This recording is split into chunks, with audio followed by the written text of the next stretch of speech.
35 வயதிற்கு மேல் பெண்கள் அவசியம் செய்து கொள்ள வேண்டிய விடயம். பிரச்சனை வந்தால் மட்டுமே மருத்துவரை பார்க்கும் பெண்களுக்கு குறிப்பிட்ட காலகட்டத்தில் செய்து கொள்ள வேண்டிய அவசிய பரிசோதனைகளை பற்றி பார்க்கலாம். 35 வயதிற்கு மேல் பெண்கள் அவசியம் செய்து கொள்ள வேண்டிய பரிசோதனைகள். குடும்பத்தில் உள்ளவர்களுக்காக வீட்டிலும், வேலையிடத்தில் உள்ளவர்களுக்காக அலுவலகத்திலும் உழைத்து தியாகி பட்டம் சுமக்கும் பெண்களை எல்லா வீடுகளிலும் பார்க்கலாம்.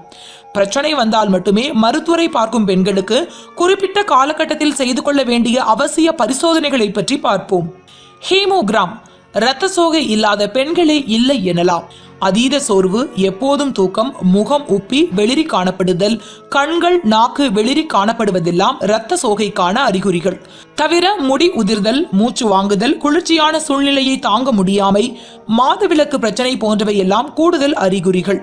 பெண்களுக்கு மாதவிலக்கு தவிர்க்க முடியாத நிகழ்வு என்பதால் அதுவும் அவர்களுடைய இரத்த சோகைக்கான முக்கிய காரணமாகிறது.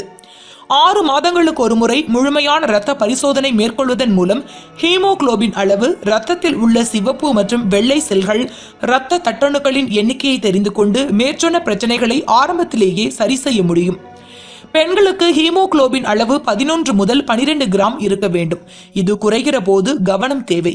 ஹீமோகுளோபின் அளவு வெகுவாக குறையும் போது அது உயிருக்கே ஆபத்தாக முடியும் என்பதையும் கவனத்தில் கொள்ளவும். தலை முதல் கால் வரை பாரபட்சமின்றி உடலின் அனைத்து உறுப்புகளையும் பாதிக்கக்கூடிய நீரிழிவு யாருக்கு வேண்டுமானாலும் வரலாம். குடும்ப பின்னணியில் நீரிழிவு உள்ளவர்களுக்கு வாய்ப்புகள் கொஞ்சம் அதிகம். இதற்கான இரத்த பரிசோதனையை வெறும் வயிற்றிலும் பிறகு சாப்பிட்ட 2 மணி நேரம் கழித்தும் செய்ய வேண்டும். வெறும் வயிற்றில் 100 மில்லிகிராமுக்கு குறைவாகவும், சாப்பிட்ட பிறகு 140 மில்லிகிராமுக்கு குறைவாகவும் இருக்க வேண்டும். தாகம், புண்கள் ஆறாதது, சருமத்தில் அரிப்பு மற்றும் மாற்றம், பார்வை பிரச்சனை என திடீரென உங்கள் உடலில் எந்த மாற்றம் தெரிந்தாலும் சர்க்கரை நோய்க்கான சோதனையை செய்து பார்ப்பது நல்லது. கொலஸ்ட்ராலுக்கும் உங்கள் உடல் தோற்றத்துக்கும் சம்பந்தமில்லை என்பதையும் கவனத்தில் கொள்ளுங்கள். ஒல்லியான தோற்றம் கொண்டவர்களுக்கும் உள்ளுக்குள் கொழுப்பின் அளவு அதிகமாக இருக்கலாம். கொலஸ்ட்ரால் என்பது எல்லாவிதமான பயங்கர நோய்களையும் வரவேற்கும் ஆபத்தின் வாயில் என்பதால் அலட்சியம் வேண்டாம். தைராய்டு பாதிப்பின் தீவிரமும் சமீப காலமாக அதிகரித்து வருகிறது. தலை முதல் கால் வரை ஒட்டுமொத்த உடலையும் கட்டுப்படுத்துகிற ஒருவித ஹார்மோன். இது சரியில்லாவிட்டால் மூளை வளர்ச்சி பாதிப்பது, இரத்த செல்கள் முதிர்ச்சி அடையாமை, மாதவிலக்கு, தலைமுடி உதிர்வது என ஏகப்பட்ட பாதிப்புகள் வரலாம். தைராய்டு சுரப்பு கூடினாலும் பிரச்சனை, குறைந்தாலும் பிரச்சனை.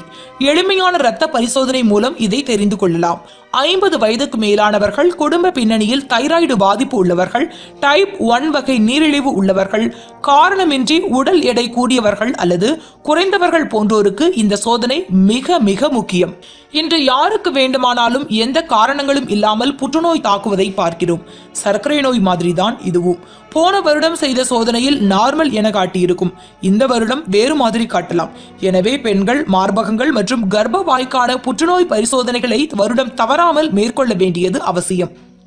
குடும்ப பின்னணியில் யாருக்காவது மார்பக புற்றுநோய் இருந்தால் அந்த வழியில் வருபவர்களுக்கும் அது பாதிக்கும் அபாயங்கள் அதிகம்.